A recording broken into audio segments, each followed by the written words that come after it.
नमस्ते। आज के इस विश्लेषण में हम बात करने वाले हैं प्राचीन हिंदू ग्रंथों की एक बेहद अद्भुत और रहस्यमयी शक्ति की। हम बात कर रहे हैं कामधेनु की, वो दिव्य, इच्छा पूर्ति करने वाली गाय जिन्हें इस पूरे ब्रह्मांड के सबसे अनोखे प्रतीकों में से एक माना जाता है। तो बिना किसी देरी के चलिए सीधे इस रोचक विषय की गहराइयों में उतरते हैं। अब सबसे पहले जरा इस सवाल पर गौर कीजिए। एक ऐसी देवी जिनके भीतर इस पूरे ब्रह्मांड के सभी देवी देवताओं का वास बताया गया हो, उनका अपना कोई बड़ा समर्पित मंदिर क्यों नहीं है? है ना थोड़ा अजीब? आमतौर पर हमारे प्राचीन ग्रंथों में जो देवियां इतनी शक्तिशाली होती हैं, उनके तो बड़े बड़े तीर्थ स्थल और मंदिर होते हैं। लेकिन कामधेनु का मामला बिल्कुल अलग है। आइए इस रहस्य को एक एक करके सुलझाते हैं। तो इस रहस्य को समझने से पहले ये जानना जरूरी है कि आखिर कामधेनु है कौन। इन्हें सुरभि के नाम से भी जाना जाता है। हिंदू ग्रंथों के मुताबिक ये एक चमत्कारी इच्छा पूर्ति करने वाली गाय हैं, यानी जो भी आप मांगो वो मिल जाएगा। इन्हें सभी गायों की दिव्य माता के रूप में पूजा जाता है। असल में ये समृद्धि, पवित्रता और दिव्य पोषण का एक एब्सोल्यूट प्रतीक है। इनका अस्तित्व ही एक ऐसे स्रोत के रूप में है जो सभी अपेक्षाओं और इच्छाओं को पूरा करता है। अब यहाँ जो सबसे दिलचस्प बात है, वो इनका ये शारीरिक रूप है। जरा ध्यान से देखिए। इनका शरीर तो एक गाय का है, पर चेहरा एक महिला का। फिर इनके पास रंगीन पक्षियों जैसे पंख भी हैं और मोर जैसी पूंछ भी। और सबसे कमाल की बात यह है कि इनके इस दिव्य रूप के भीतर पूरे 33 कोटि यानी सभी देवी देवता निवास करते हैं। ये सिर्फ एक पशु का चित्र नहीं है, ये तो लिटरली पूरे ब्रह्मांड का एक संगीतमय रूप है।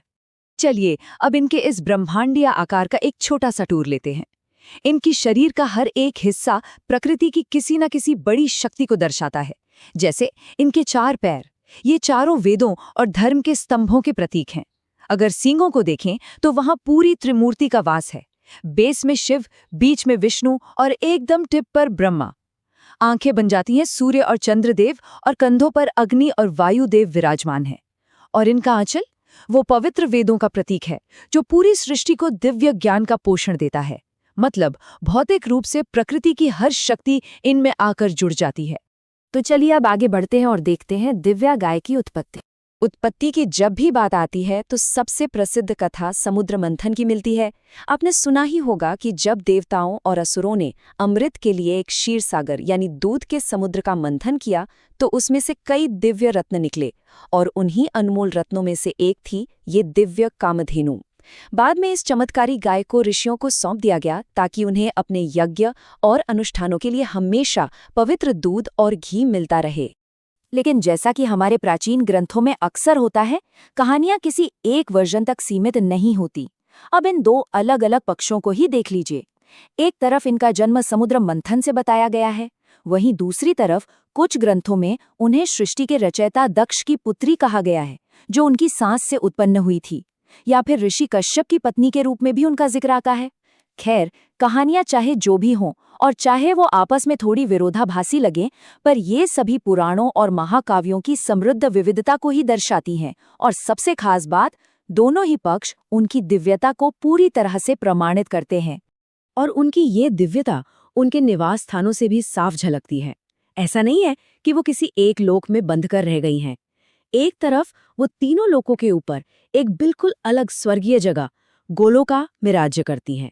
वहीं दूसरी तरफ वो पाताल लोक में भी रहती हैं, जहां माना जाता है कि उन्हीं का दूध इस क्षीर सागर का निर्माण करता है। और सबसे खूबसूरत बात, वो पृथ्वी पर हमारे प्राचीन ऋषियों के आश्रमों में एक आम विनम्र गाय के रूप में भी रहती हैं। यानी सर्वोच्च दिव्य लोकों से लेकर धरती के आम जीवन तक वो एक बहुत ही मजबूत सेतु यानी ब्रिज बनाती हैं।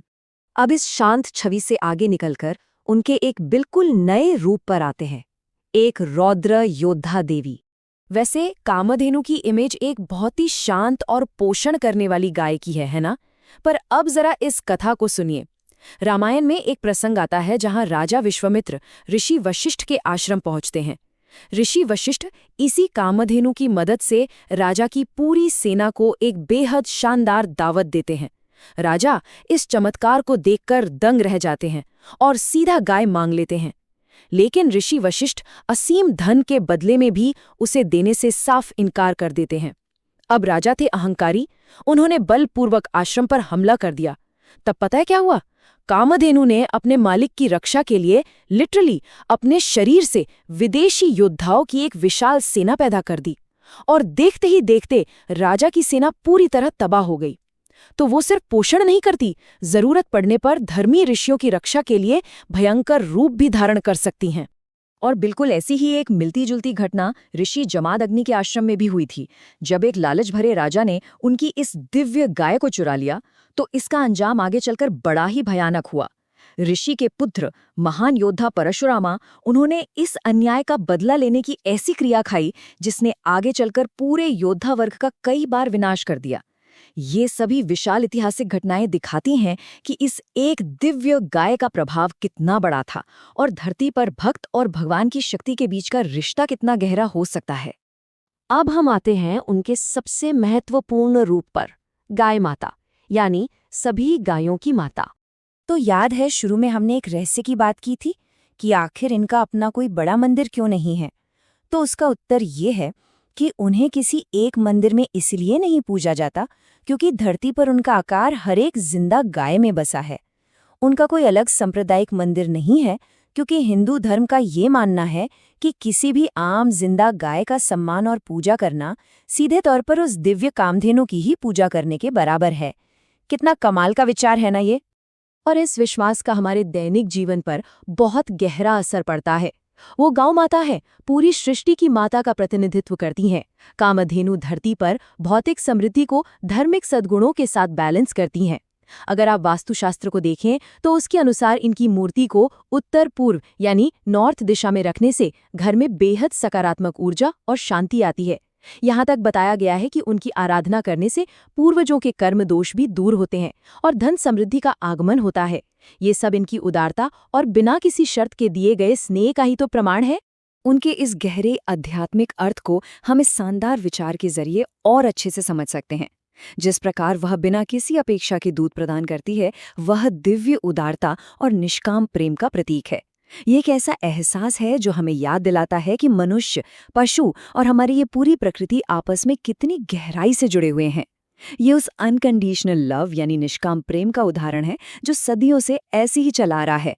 तो अब सोचिए जरा, अगर प्रकृति का हर वो काम जिससे हमें पोषण मिलता है वो उस दिव्यता की ही एक छवि है, तो इस बात को पहचानने के बाद प्रकृति के साथ हमारे रोजमर्रा के रिश्ते में कैसा बदलाव आ सकता है? ये एक ऐसी गहराई वाली बात है जो सिर्फ कामधेनु तक सीमित नहीं है, बल्कि हमारे आसपास के पूरे पर्यावरण के साथ हमारे रिश्ते को एक नए सिरे से परिभाषित कर सकती है। तो आज इस विश्लेषण के बाद इस सवाल पर अकेले में जरूर विचार कीजिएगा।